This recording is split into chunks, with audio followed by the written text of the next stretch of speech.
We took a car and drove about 40 minutes from the center of the city of Nara, which was in the 8th century the capital of Japan. And we've arrived at the oldest Buddhist temple in Japan, Hōryūji. This is a large complex that was originally built adjacent to Prince Shotoku's palace. Prince Shotoku is a formative figure in the history of Japan. He was not only part of the imperial family, but he is widely credited with being one of the primary figures who established and promoted Buddhism in Japan. We're looking into the central courtyard where we see 3 structures, a 5-story pagoda, a kondo or the main hall, and behind that the lecture hall where the monks would learn the teachings of Buddhism. And what's so special about being here at Hōryūji is that in a way we're here at the very beginnings of Buddhism in Japan and the beginnings of the establishment of Japan as a united nation state. So Buddhism as a unifying force that came to Japan through northern India where it began, through China, Korea, and then into Japan in the 6th century. Not only is this site associated with early Buddhism in Japan, but it is also extraordinary because these are the oldest wooden buildings in the nation.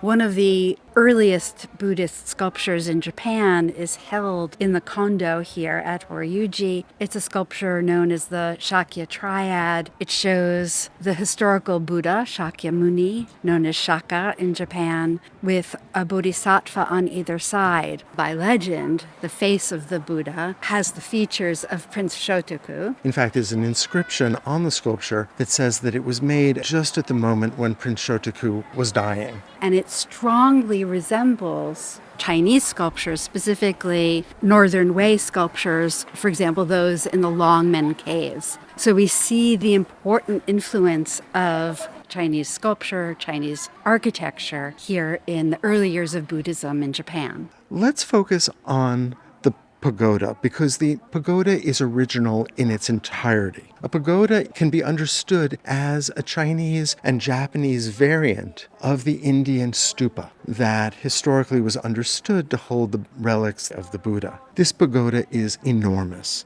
and its structural material is entirely made out of wood, which is phenomenal, especially when you consider how far out those eaves are cantilevered. Those eaves are supporting very heavy ceramic tiles, and the weight of the wood itself is phenomenal, and yet there are no posts on the exterior corners. This is fully self-supporting. The workmen who produced it sought out the largest, strongest trees in order to support the massive height and weight of this building. They sought out hinoki trees from the top of mountainsides, but only the sides that were exposed to the most wind. That's because trees that are exposed to strong winds become stronger themselves. The main support in the building is known as the heart, a single tree, and then that is surrounded by a series of enormous planks from other hinoki, and all of that rests on a large circular stone. Within that stone is carved a cavity that holds the holy relics of this building. Let's talk about the wooden brackets that support those cantilevered eaves. That bracket system is what allows for these massive eaves to be supported. And what's lovely about them is that they're completely exposed to our view so that we can see the mechanics of the building. And in fact, they're astoundingly beautiful. They form a kind of decorative skin for the pagoda that engages our eyes. It's important to understand that the core column does not hold this building up alone. There are a series of columns that are aligned with the inner walls of the pagoda, and those exterior columns then support the brackets. And the bracketing system is complex and multi-storied. You can see that there is a bearing block, and upon that bearing block, a series of branches, almost like arms, that come out and split themselves, almost like the branches of a tree. And of course, all of this is made from the wood of a tree.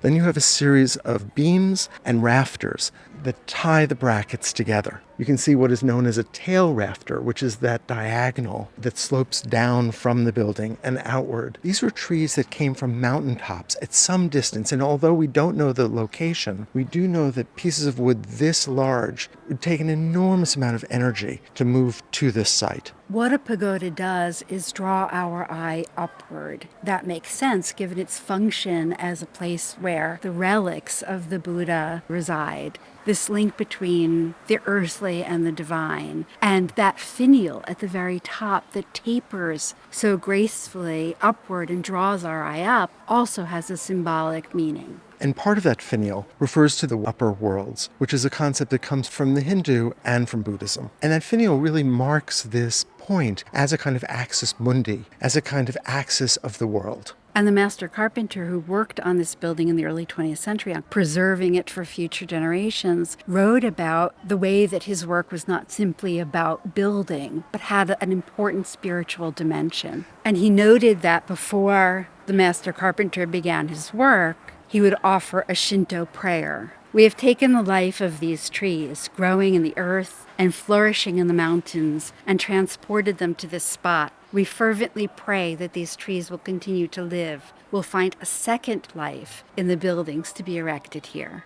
This is a building where each piece of wood was carved in response to the natural growth of that tree. And it's remarkable the symmetry that has been achieved despite the fact that each piece has been carved by hand. And the master carpenter who was responsible for the maintenance of these buildings in the 20th century wrote down one of the proverbs that he inherited that speaks to the teamwork that was required to produce this structure. Building a pagoda means joining wood. Joining wood means matching the wood's traits. Matching the wood's traits means matching human traits. Matching human traits means matching human hearts. Matching human hearts refers to the master carpenter's consideration for his workers. Rather than criticizing the faults of others, consider your own faults first.